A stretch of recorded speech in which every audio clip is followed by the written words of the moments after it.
안녕하세요. 이번 시간에는 임진왜란 그리고 광해군의 정책 마지막으로 정묘병자호란에 관해 배워보도록 하겠습니다. 교과서는 40에서 41페이지를 펴주시면 됩니다.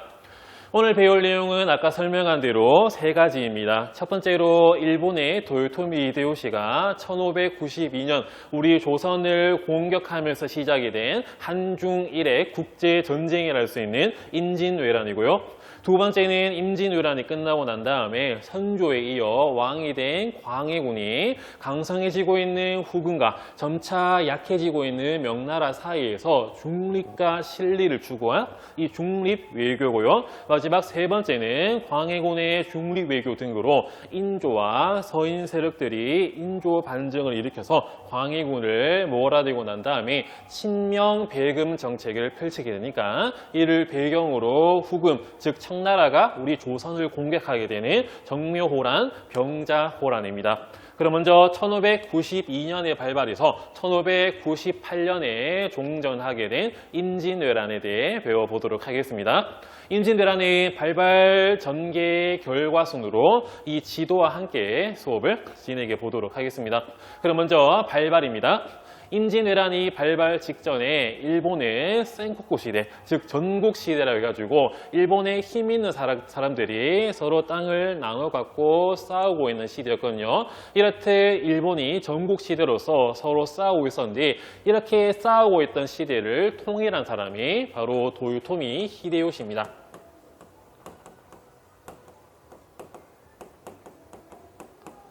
도요토미 히데요시가 일본 전국시대를 통일하게 되는데요. 하지만 좀 불완전한 통일이었습니다. 도요토미 히데요시의 강력한 힘 아래 당시 센코쿠 다이묘들이 억지로 고개를 숙이고 있었는데요. 이렇듯 불만 세력들, 내가 왜 저놈한테 머리를 숙여야 되나, 이런 불만 세력들의 관심을 이 전쟁이라고 하는 이 외부로 돌리고요. 또 대륙 정복의 야욕을 위해 1592년 부산에 상륙하게 되면서 조선을 침략하게 되는 임진왜란이 발발하게 됩니다. 그러면 전개 과정을 보도록 하겠습니다. 일본이 나는 새도 맞춰서 떨어뜨린다라고 하는 이 조총을 앞세워가지고 부산에 상륙해서 약 15일 만에 우리 조선의 수도라고 할 수 있는 이 한성을 점령하게 됩니다. 선조는 평양을 거쳐가지고 압록강 유역지에 있는 이 의주로 피신하게 되고요. 명나라로 넘어갈까 말까 고민을 하게 됩니다. 이 사이에 조선이 명나라에 헬프, 지원군을 요청하게 됨으로써 명나라가 우리 임진왜란에 참전을 하게 됩니다. 그러면 일본군이 엄청난 속도로 북상을 하고 있을 때 우리 조선의 저항과 반격이 전개되게 됩니다. 대표적으로 해군 제독이라고 할 수 있는 우리 이순신 장군의 지휘하에 이 수군이 큰 활약을 해가지고 이들의 보급로를 끊게 되고요. 각지에서 일반 민초들이 힘을 모아서 일본에 저항을 하게 됩니다. 의병이 활약하게 되거든요. 오른쪽에 지도를 보시면 이렇게 빨간색으로 빵 터지고 있는 표시가 격전지고요. 그 다음에 갈색 박스가 의병장, 그 다음에 남색 박스가 정규군이라 할 수 있는 광군대장입니다. 이렇듯 각지에서 의병과 광군이 함께 활약을 하게 되고요. 나중에는 큰 도시라 할 수 있는 이 평양성을 조선과 명나라의 연합군이 공격해서 일본으로부터 다시 탈환을 하게 됩니다. 이렇듯 평양성이 탈환하게 되고 이 전세가 조금씩 바뀌게 되니까 일본군과 명나라 사이에 임진왜란의 휴전 협상이 전개되게 됩니다. 하지만 아이러니하게 전쟁터로 할 수 있는 우리 조선은 이 휴전 협상에 크게 관여를 못하게 됩니다. 하지만 일본군이 우리 다시 명나라에게 과한 요구를 하게 되니까 결국 이 휴전 협상이 3년 만에 결렬되게 되고요. 1597년 정유년에 일본군이 재침입함에 따라서 정유재란이 일어나게 됩니다. 그러다가 정유재란이 터지고 난 다음에 다시 돌아온 이순신 장군이 명량에서 약 12척의 배로 100척이 넘는 일본군의 배를 물리치게 되는데요. 결국에는 1598년 이 전쟁을 일으킨 도요토미 히데요시가 갑작스럽게 사망하게 되면서 일본군이 일본으로 돌아가게 됨으로써 전쟁이 종료되게 되는 종전 상태에 이르게 됩니다. 자, 그러면 이 임진왜란에 끼친 영향을 보도록 하겠습니다. 한국, 중국, 일본 모두가 이 임진왜란에 참여했기 때문에 이 전쟁의 여파가 이 동아시아의 역사를 완전 바꾸게 됩니다. 먼저 조선입니다.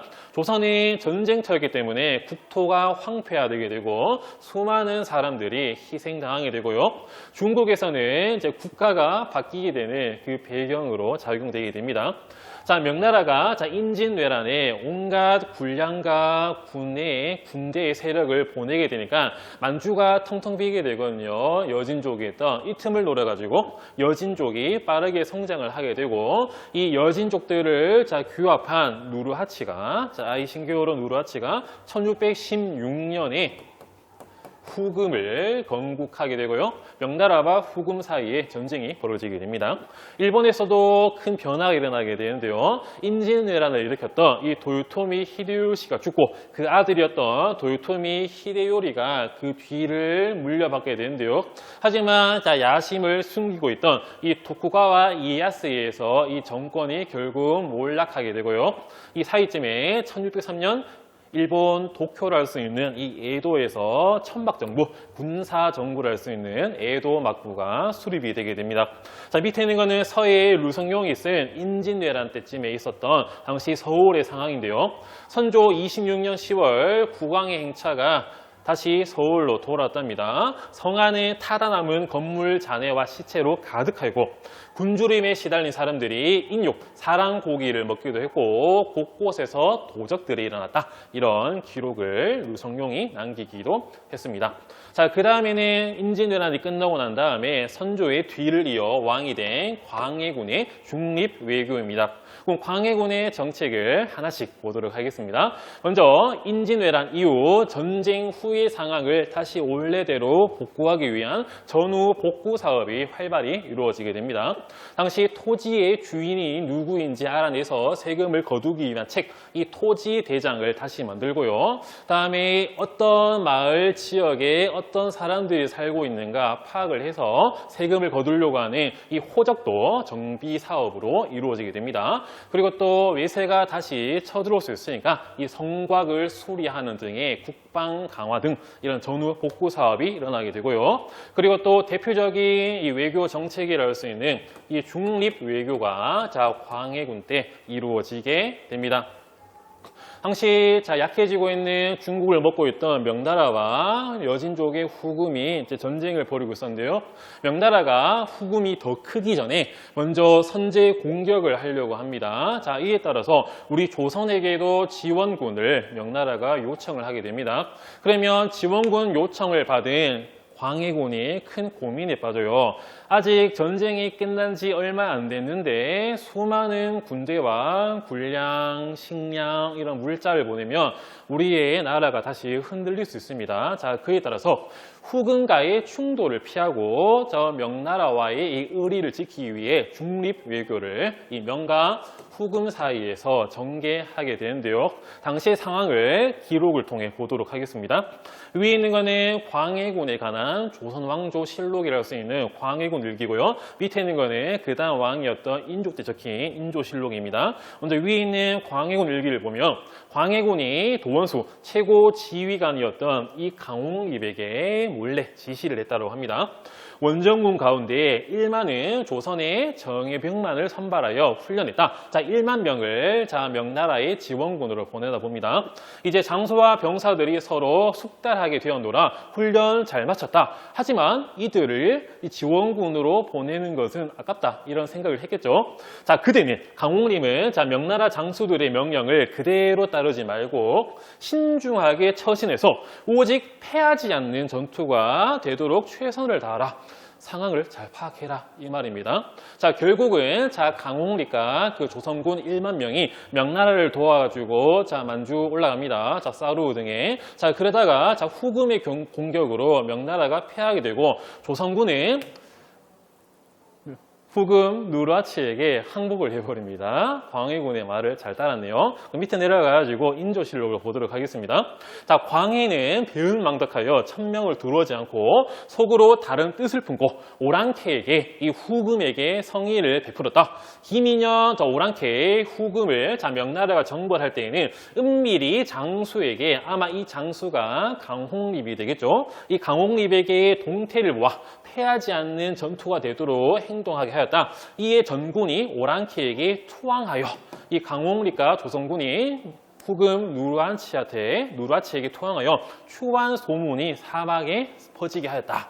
이에 따라 가지고 당시 붕당 중의 세력이었던 이 서인은 광해군의 중립외교, 당시 우리 조선인 임진왜란 때 명나라의 도움을 받아가지고 일본군을 물리칠 수 있었다. 그에 따라서 나라가 다시 만들어질 만큼의 은혜를 입었다라고 하는 제조 지은의 이데올로기가 더욱더 성장하게 됩니다. 당시 명나라와 우리 조선은 군신 관계를 넘어가지고 이제는 절대 깨질 수가 없는 부모의 관계까지 이 임진왜란을 계기로 들어서게 되거든요. 하지만 이 광해군은 임진왜란 때 우리에게 도움을 준 우리 어버이 나라 명나라를 배반했다는 것은 성리학적 이런 예절에 어긋난다라고 하는 명분에 의해서 결국은 쫓겨나게 되고요. 이와 더불어서 폐모살제라고 하는 그런 명분 때문에 광해군이 쫓겨나게 됩니다. 당시 선조가 죽기 직전에 자기보다 30살이 어렸던 인목 왕후를 새로운 중전 왕비로 드립니다. 당시 인목 왕후는 광해군보다 9살이 적었다고 하거든요. 그러면 인목 왕후와 광해군은 사실상 어머니와 아들의 관계가 되게 됩니다.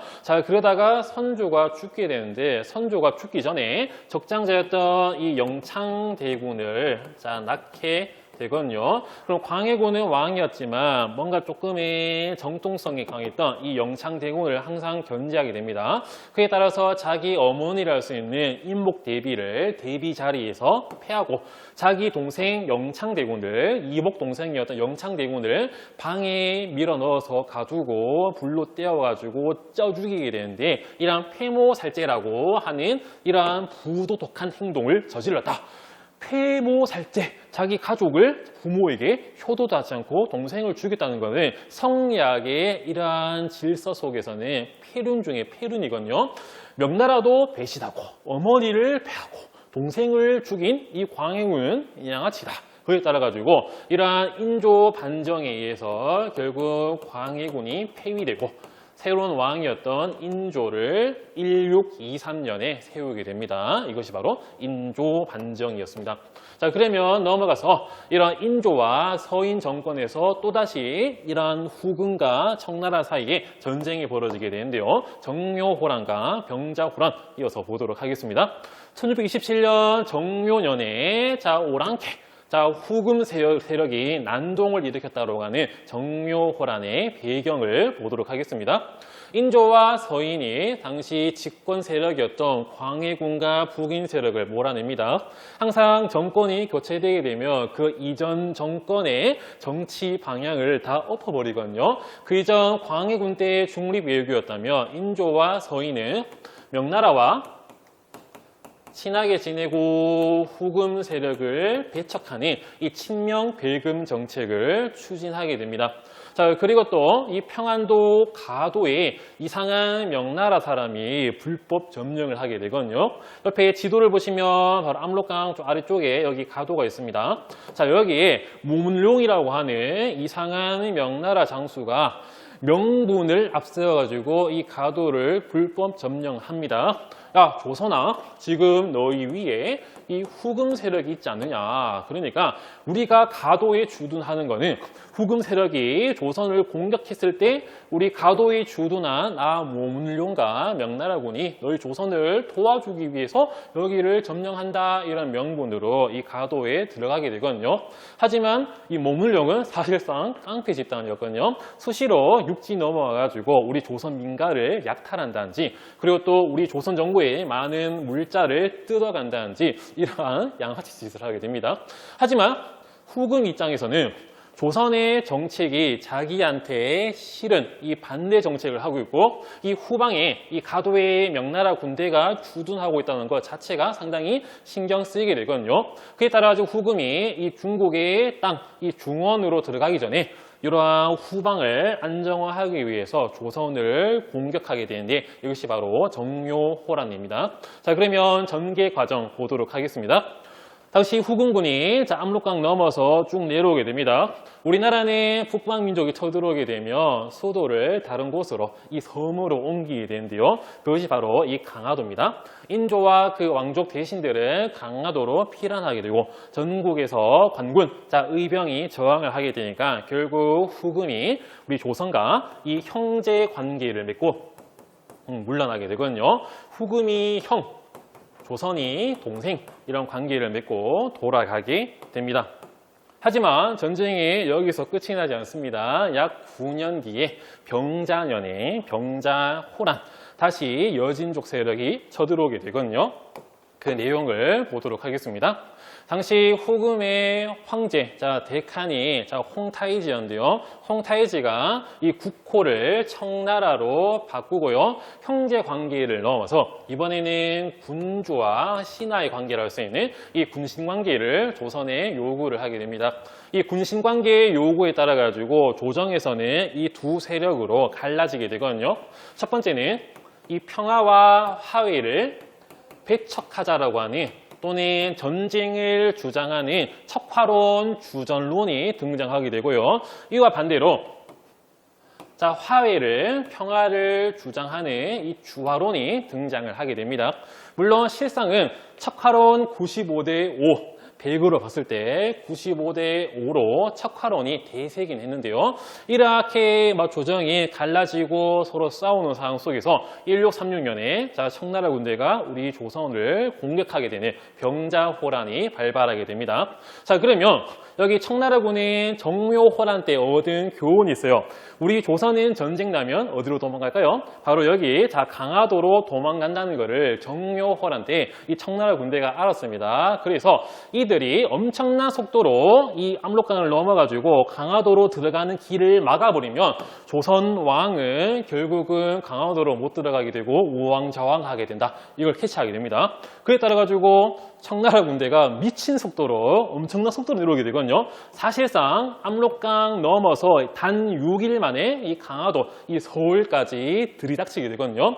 이거는 2차 세계대전 때 전차 부대보다 더 빠른 속도입니다. 엄청난 속도입니다. 그에 따라 가지고 결국은 이 강화도로 들어가는 길이 막히게 되니까 결국 인조와 대신들은 강화도로 못 들어가게 되고 그 후방에 있었던 여기 남한 산성으로 피신해서 항전을 하게 됩니다.